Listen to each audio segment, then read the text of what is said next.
Gaafa rakkinni sitti dhufu hin laafin.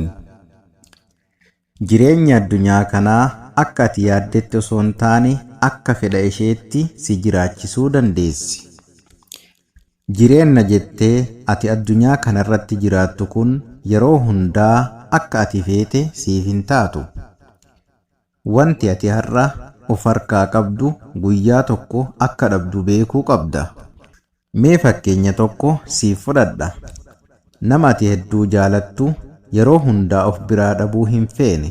Yoo dhabde immoo jireenyi kee hiika akka hin qabneetti fudhattee ija kee irraa buqqisuullee si sassachiisu. Osoo du'aan of biraa dhabdee hoo? Yookaan namni sun akka ati isa jaalattutti si jaalachuu dhiisee onnee kee madeessee osoo deemee hoo? Argitee jireenya kana gaafa jiraattu dhiphinaaf, dhabaaf, gaddaaf, rakkinnaaf qophaa'aa ta'uu qabda. Sababni isaas yeroo hundaa gammachuun hin jiru, gaddi ni jiraata. Jaalalli akkuma jiru jibbis ni jiraata. Wal arguun akkuma jiru gargar bahuunis ni jiraata. Nama jaalatturraa gargar bahuu yaaduun ulfaataa ta'us guyyaa tokko dirqamaan nama sanarraa adda ni baata. Kun seera uumamaati. Kanaaf gammachuun yeroo hundaa waan hin jirreef gaddaaf of qopheessi.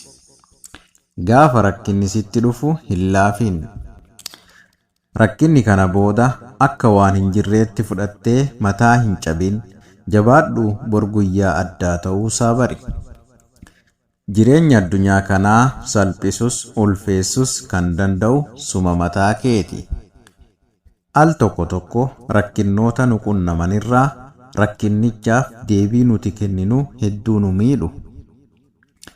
Kanaaf jireenya kee salphistee jiraachuu feete wanti har'a argite bor akka hin jirre. Akkasumas adda bahuu namni ati hin feene guyyaa tokko akka irraa adda baatu beektee yeroo hundumaa qophaa'aa ta'uu qabda. Halkan akkuma jiru bariinillee ni dhufa. Halkanicha akka seenaatti ni haasofta. Hin darbu wanti ati jette darbee boqonnaa haaraatti ni ceeta. Guyyichas seenaa jettee dubbatta.